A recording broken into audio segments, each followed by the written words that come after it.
आइए दोस्तों, अब एक और फनकार से मुलाकात करें और यहाँ अब जिसको मैं आवाज़ देने जा रहा हूँ, मैं आपसे ये अर्ज़ करता चलूँ कि जनाब डॉक्टर बशीर बद्र ने कहा था कि करो तलाश तो फिर कोई मिल ही जाएगा, मगर हमारी तरह कौन तुमको चाहेगा, तुम्हें ज़रूर कोई हसरतों से देखेगा, मगर वो आंखें हमारी कहाँ से लाएगा। डॉक्टर नसीम निकत ने कहा कि कदम कदम पे हज़ारों सवाल करते हो, मोहब्बतों का सफ़र क्यों मुहाल करते हो, करम का, प्यार का, चाहत का शुक्रिया, लेकिन सुना है तुम तो सभी का ख्याल करते हो। आइए निस्वानी एहसासात और जज्बात की तर्जुमानी अपने कविताओं में, अपने गीतों में, अपनी नज़मों में मोहतरमा मंजू दीक्षित से मैं गुजारिश कर रहा हूँ कि निस्वानी एहसासात और जज्बात की तर्जुमानी के लिए तशरीफ़ लाएं और अपने खूबसूरत कलाम से नवाजें मोहतरमा मंजू दीक्षित साहिबा। मैं चाहता हूँ कि ज़ोरदार इस्तकबाल मोहतरमा मंजू दीक्षित का हो और वो अपना खूबसूरत कलाम पेश करें। आदाब, नमस्कार। सुधी श्रोताओं को नमन करती हूँ। आज इस गंगा जमुनी कार्यक्रम में मैं अपना पहले परिचय देती हूँ। इतने खूबसूरत माहौल में और कुछ नहीं कह सकती, इतना ज़रूर कहती हूँ। सबसे पहले परिचय दूंगी, उसके बाद कुछ कहने की कोशिश करूँगी। सुनेगा कि खुशबू से भीगे आंचल के शहर से आई हूँ, खुशबू से भीगे आंचल के शहर से आई हूँ, गीत की नगरी और गज़ल के शहर से आई हूँ। धर्म मेरा है प्यार बांटना, इश्क मेरा मजहब, मैं मंजू हूँ ताज महल के शहर से आई हूँ। बहुत बहुत मरतबा। देखिए, इस गंगा जमुनी कार्यक्रम में जब मैं यहाँ आई हूँ तो मुझे ऐसा लग रहा है, मुझे ऐसे ये माहौल मुझे बहुत कम देखने को मिलता है, इसलिए मैं अपनी बात कहती हूँ कि हाल अपने अजीब होते हैं, हाल अपने अजीब होते हैं। आप जब भी करीब होते हैं, आप हम साथ साथ बैठे हों, कम ये लम्हे नसीब होते हैं। और आइए, आपने सारे शायरों को और कवियों को बहुत प्यार और सम्मान दिया है। मैं आपके बीच में एक रचना पढ़ती हूँ। आज के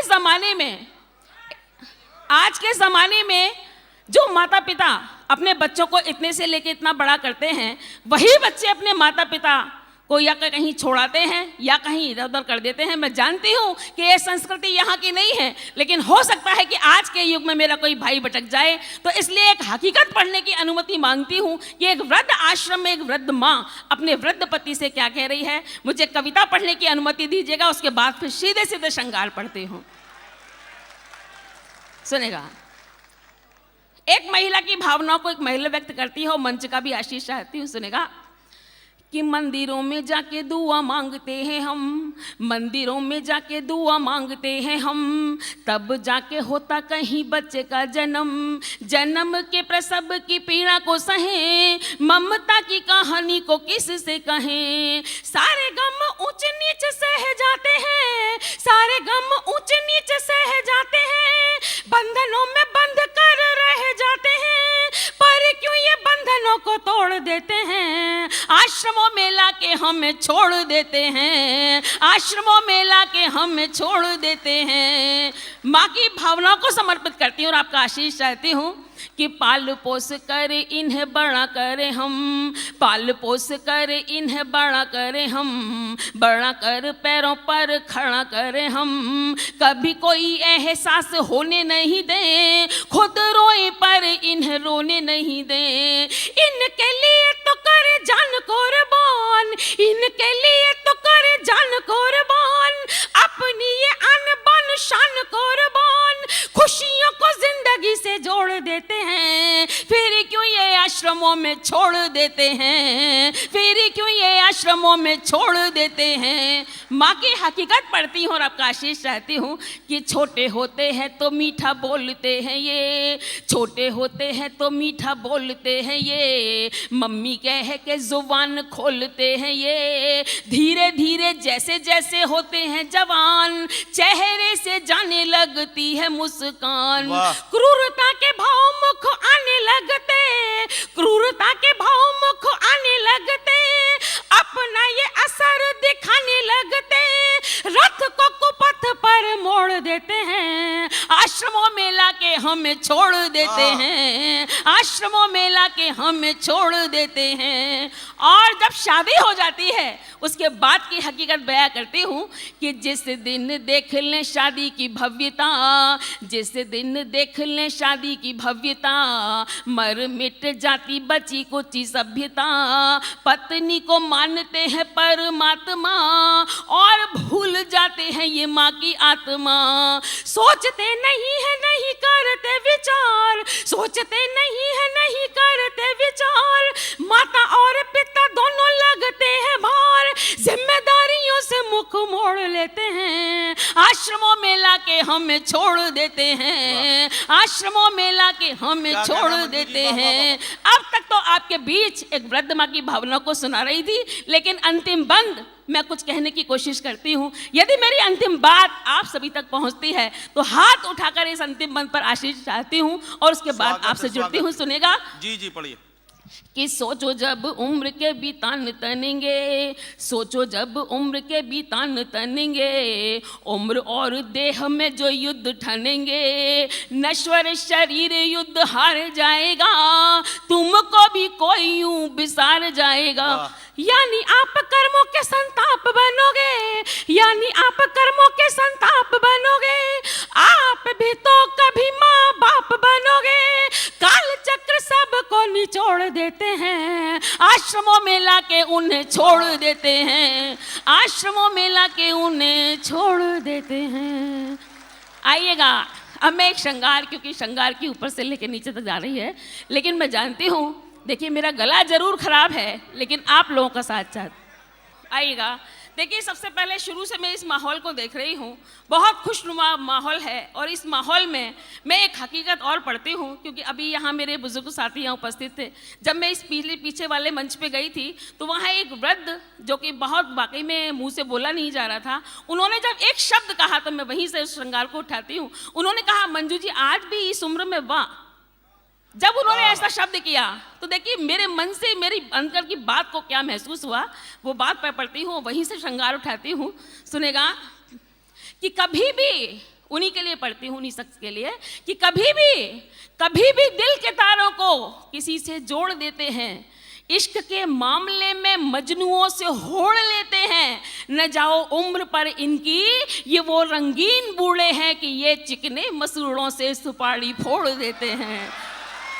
और मुझे वाकई में ऐसा लगा, किसी ने कहा है कि कौन कहता है इस उम्र में इश्क की कहानी नहीं होती। अरे कौन कहता है इस उम्र में इश्क की कहानी नहीं होती? अरे कहानी तो होती है पर इन पर किसी की मेहरबानी नहीं होती।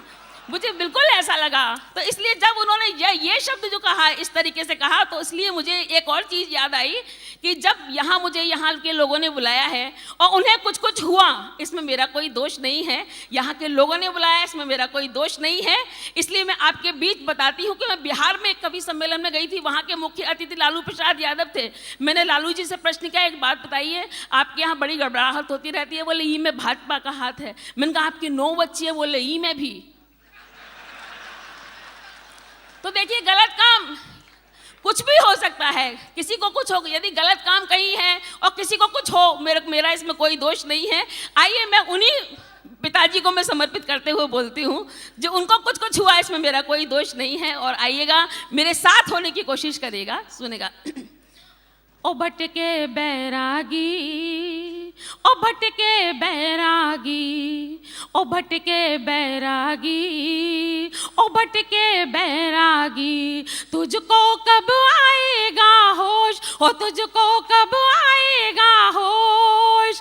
चेहरा हो बदशक्ल तो इसमें दर्पण का क्या दोष। ओ भटके बैरागी, ओ भटके बैरागी। आगे की पंक्तियां सुनेगा कि जीवन का एक चक्र है प्यारे, जीवन का एक चक्र है प्यारे, पतझड़ और बहारे, कभी तपन से हारी भी तो है नदिया की धारे।